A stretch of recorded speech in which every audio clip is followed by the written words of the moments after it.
too So, upset. I'll call the Dixon County Commission regular meeting, February 23rd, 2017 to order. Please stand for this flag salute and join in. I pledge Allegiance to the flag of the United States of America and to the republic for which it stands, one nation, under God, indivisible, with liberty and justice for all.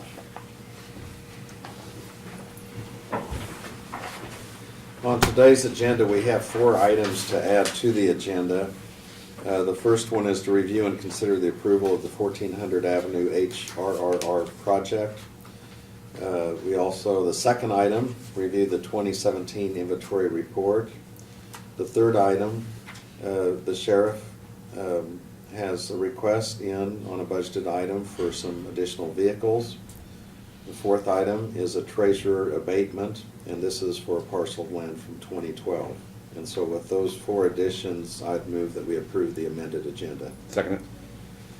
We have the motion and the second. Any discussion or questions? All in favor say aye. Aye. Opposed, motion carries. The consent agenda includes the minutes of the February 9th work session and regular meeting. Also payroll of $338,650.11. Fund expenditures of $134,421.45. Abatements of $3,627.32. Wire payments for utilities, $10,253.40.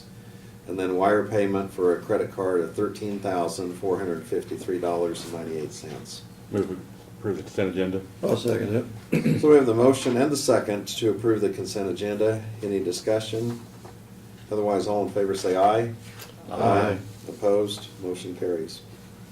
Craig, we'll go ahead and start with you for commission comments. Yeah, we didn't meet last week, but I did come in and the cat from down at Harrington, I forwarded it on to Brad. It's a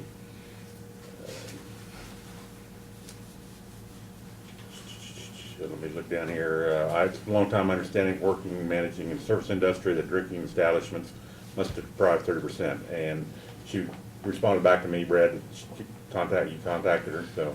Yeah, That's- Doug had provided her the Okay, information. so that's been taken care of. Yes. Also on our email, got a gentleman that sent a deal in on the, I think Brad got this too. Woke up this morning to find markings and flags painted on my post in my driveway and in my front yard. What's going on? I've received no notification of this project that will perform. Live at 656 2400 Avenue, Abilene. Understand this location is a township. No one from the township is aware of the phones I live in. Should a public or private project not require notification to proper owners before any phase of the project begins? We notified her, Okay. contacted her, Martin, went out and checked that. What that is the neighbors, the property adjacent to hers has been purchased, and they have called in locates for some work, and that's what the markings were. It had nothing to do with us or the township. Yeah. So, and she was perfectly fine with it when Martin called her and told her what it was about, so. We'll be heading to Beloit this afternoon to the North Central Regional Planning Commission. Would like to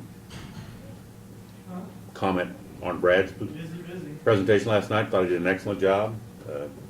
Went as well can be expected. That's all I have, Lynn. Okay, thank you. Laverne? Yes, I'd like to make the same comment that I thought Brad did an excellent job of explaining everything with the Justice Center project, and like I say, I think the people that attended should have gotten some good information about the project, so maybe they got a better understanding of what it consists of.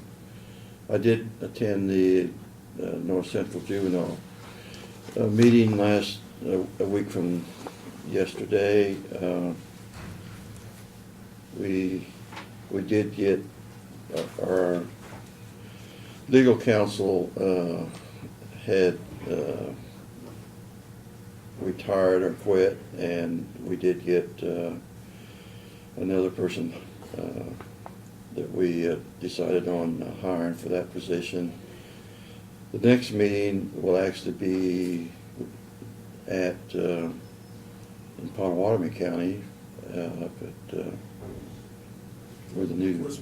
Westmoreland, where the new jail's at, and after our meeting, I think they are gonna have us tour that again, so if anybody's interested, that's where we'll be at our next meeting. That's all I have. Okay, thank you. And I attended a Military Affairs Council breakfast this morning, and it was mostly about the hospital, but also some updates as far as their 100th anniversary that's coming up. And so it's helpful to get that information. And of course, they're a community partner with Dickinson County and the school districts within Dickinson County, and have quite a few of the soldiers that live over here and their families throughout the area, and then also business-wise, they like to come over to the antique stores and special events that are in the area. So it was good to keep up with them. They also had some buttons or lapel pins that say 100th anniversary that they're making available over there. So I went ahead and purchased some personally, and told them I would bring them over here to the county so we could distribute some. So we'll figure out something on that. And it'll just be a free giveaway. So earlier this morning we had Chancey Smith in with Emergency Management to give us an update. We also had Sheriff Hoffman in regarding a request he had for vehicles, which we've added to our agenda and we'll discuss later. And then also in regards to 4-H, we had Jill Marstonson in and gave us a good update on what's going on with 4-H and some of the funding and issues that come up with that. So that's all I have. Are there any public comments on anything not on the agenda? Otherwise, at this time, we'll go ahead and, Brad, if you'll give us your report, please. Okay, just as a reminder, we have our legislative coffee Saturday morning at 9 o'clock at the Health Department. I was notified or contacted by Representative John Barker late last week that he unfortunately had been notified that he has to attend a conference committee meeting Saturday morning at 10 o'clock in Topeka and would not be able to attend, and he sent his regrets. As far as I know, at this time, we'll have Senator Hardy there, and possibly Senator Wilborn. I haven't heard that Senator Wilborn, he said he had a conflict early on, he was gonna try and reschedule, and I haven't heard otherwise from him, so. But I have talked to Senator Hardy, and he plans on attending. So we'll at least have one person there to give us an update on what's going on in Topeka, so. We do still have 2 positions that are posted, open positions in equipment operator for the Road and Bridge Department and detention officer. I think we have 2 or 3 of those positions open for corrections in the jail, and that's been publicized, and we'll continue to advertise that and take applications. So this morning at 10 o'clock was the bid opening for the bridge deck projects. A week ago, as they were finishing up the specs on that and the requirements, John and Martin went over to Chapman and met with the elevator manager and also transportation director from the school, because we realize and recognize that the Rain Road closure is going to be a very critical one. The Solomon Bridge and the Jeep Road Bridge both have rather non-time delay access around through Abilene, or Solomon's case around through on Donmar Road or around on Eden Road. Is it an inconvenience? Yeah, it is. Is it going to be a detriment to travel? No. Rain Road fits a different category. The only 2 accesses are coming clear around through Enterprise or going around on Highway 77. So we recognize that that's a significant time delay and importance. We have done what we can with the engineering firm to minimize the closure of the bridge, but it does have to be closed. It's part of the process. It's absolutely unavoidable. And they met with those guys with the intent of determining when the most least obtrusive closing would be. We always attempt to avoid harvest. We're all from this part of the country and very cognizant of that fact. And also having the school involved, we want to do what we can to try and avoid school functions. So they did come up with a section of time that they put in the specifications in July that it would be closed, and it's my understanding both the co-op and the Elida Co-op and the school district, that was their recommendation. So that was put in the specs to make sure that the contractor can do it in that time frame. We're told that it shouldn't be more than 2 weeks, give or take a few days, weather permitting, that each one would be closed. But 2 weeks, if you have to drive 30 miles around, is a long time, so we recognize that. But it is a cost of doing business in progress. The alternative, as you well know, if we don't do that, is it continues to deteriorate, and then we replace the bridge where it's closed for 6 months or 8 months, so, at a price tag that we probably couldn't afford right now, so.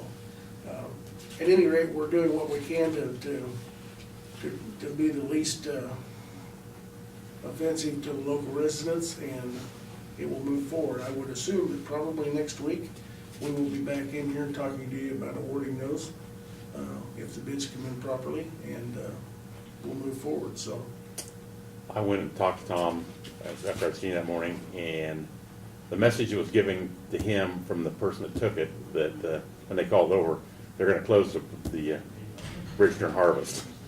So that's how communications, when they called over to make the appointments Yeah. to see him, and so that's, And Martin and Johnny come in and talked to me and said, you know, what's your thoughts on when we do this? And I said, well, I'll tell you what, get a hold of the manager Right, of well. Elida and get a hold of Randy at yeah. the school, sit them down, and find out from them what's gonna be the least painful, because they're the ones that have a real dog in the fight. Well, And and apparently when they called and talked to the, a whoever it staff was, member, it got passed on to Tom that we were gonna close it during Yeah. harvest. Well, that, we've never So he- done that, and we wouldn't do that, and we understand that significance, so. yeah, But, and I know that he was a little wound up when they got over there, and I kinda felt like I sent him into a firefight, but they got him calmed down, and I think everything worked out Yeah. fine, so. But anyhow, we'll know more about it next week, so. As you recall, I know it mentioned some time ago that we're making some changes on our phone system because of technology changes. The good news is that the changes will ultimately be around $1,000 a month less in cost to us, which is significant. The bad news is that when they cut this over from one system to the next, which is planned or scheduled for March 3rd, that during the afternoon hours of that day, we will not have any phone service. We may be able to make phone calls going out, but we won't be able to answer the phone calls coming in anywhere in the courthouse. So, with the exception of 911, which is our different lines.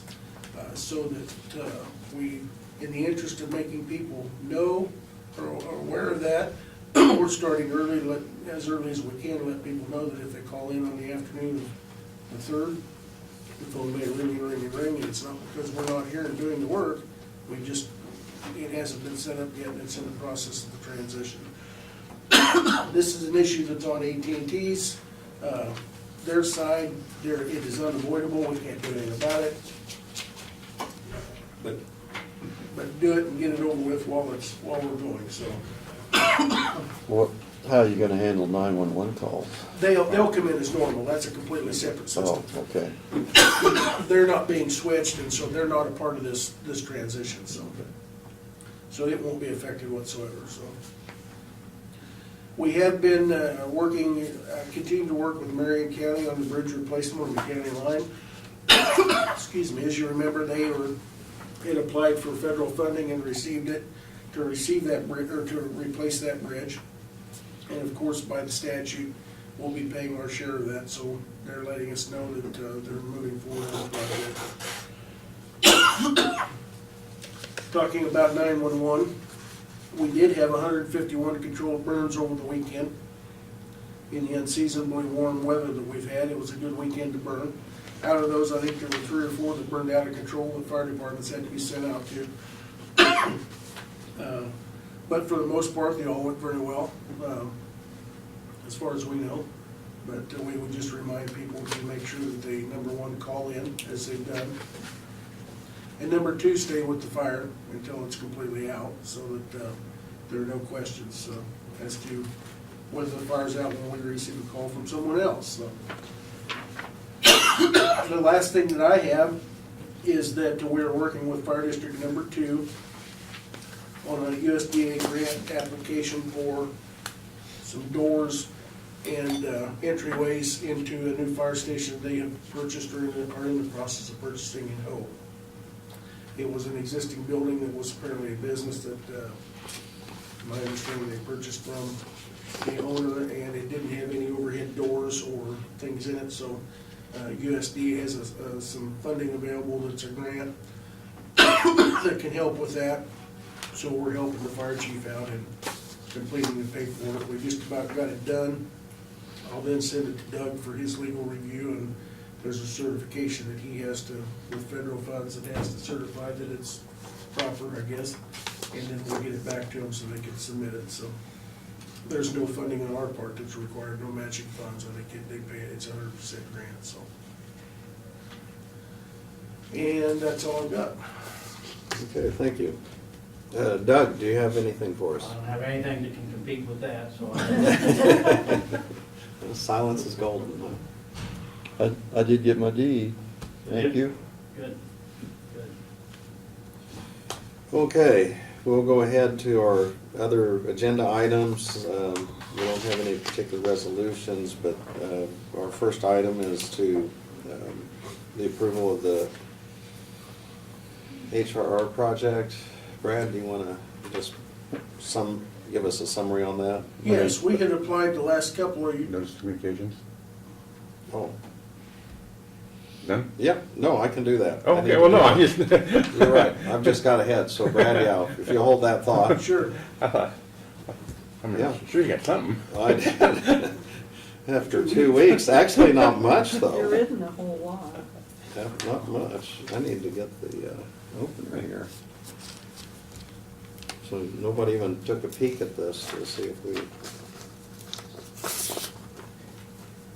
Maybe it's received money. exceptional good news. Stay in Kansas, maybe it's a check. The envelope says, oh, it's addressed to Laverne Myers. Yeah. It's a bill. Okay, this is a loan agreement between Dixon County and the Kansas Department of Health and Environment. And this has to do with the repayments, and they're just requesting that we remit $8,568.35. And so I'll go ahead and give this to Brad. Well, I think my office is handling that, because I got one too. Oh, And I okay. talked to Janelle about it, so, Sewer district. yeah, You can have it. yeah. Okay, we do have one from Harrington High School, and this has to do with the after prom, so. You know, sometimes these just want to stick to part of the seal in the envelope, so. But anyway, we have participated before, and they're asking a request for the after prom party. And so usually we handle that with our funds. We also have county news from NACO. Yeah, I got one of those. And I'll go ahead and mention, I didn't put this in my report earlier, but there's a board meeting tomorrow and I plan to attend it. Or it's Friday actually, at Topeka. And Kansas Association of Counties, and it's just to give us an update. And this is also a subscription for a compensation survey, and $175 from the Kansas Association of Counties. So now, Brad, we can have you give Okay. us the report on the first item we've added. A couple of years ago, we applied for some of the high-risk rural road funding from KDOT in a project that included putting new signage, all new signage and painting stripes on 1400 Avenue from Eden Road clear over to Mink Road across the county.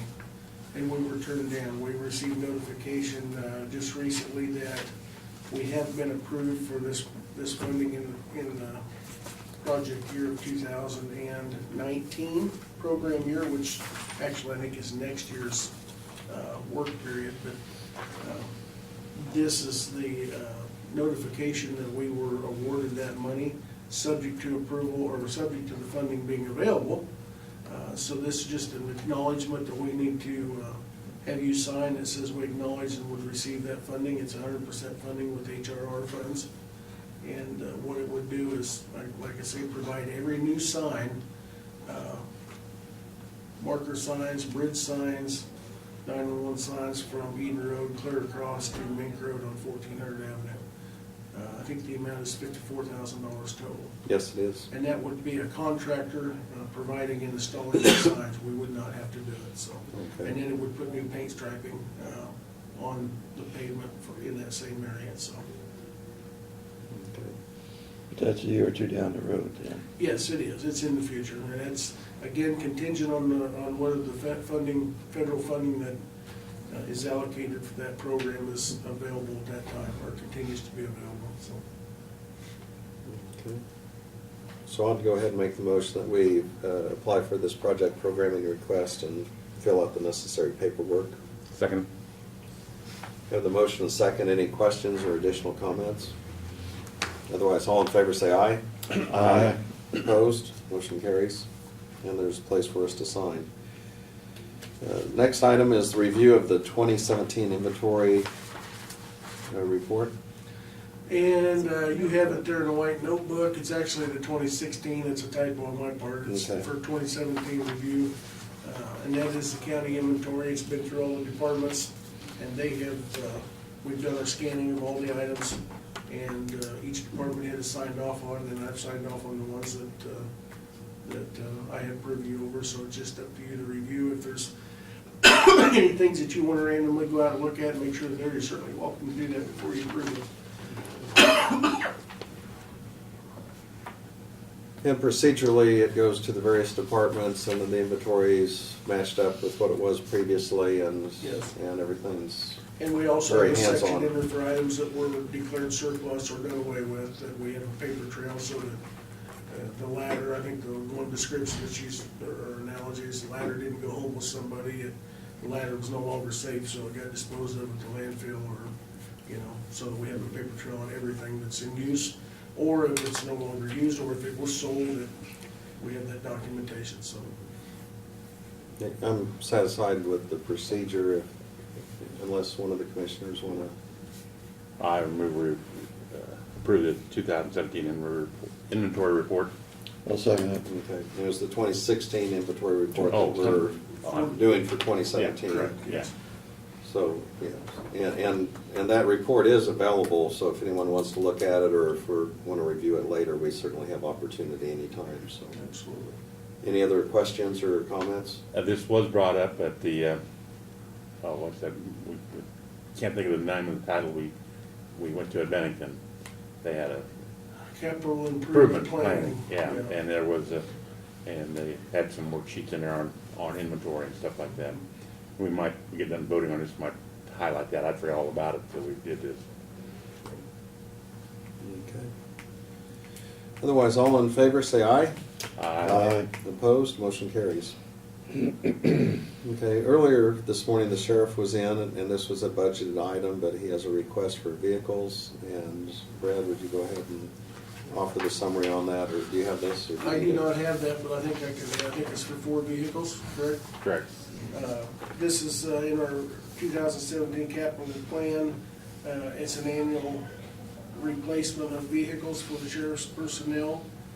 What he has requested, he obviously obtained bids from 4 different vendors, which included Home Automotive, Lloyd Truck and Auto, Rusty Egg Ford, and then the Kansas Partners Program. Rusty Egg Ford currently this year has the state bid for police vehicles, and therefore they were the low bid for the Ford Police Interceptor vehicle. And we have 4 of them in the budget, and his request is 4 of those at $30,350, or a total of $121,400. And I know the sheriff made the comment on the bidding process by checking around various avenues that there's over a $20,000 savings Yes. that we would have over some of the other bids, so that certainly was a factor. Is there a motion for approval? So move. I'll second it. Okay, we have the motion for approval and the second for the sheriff to buy these vehicles that have been by bid. And it is a budgeted item, and the amount again is, 121,400. okay. Any further questions? All in favor say aye. Aye. Opposed, motion carries.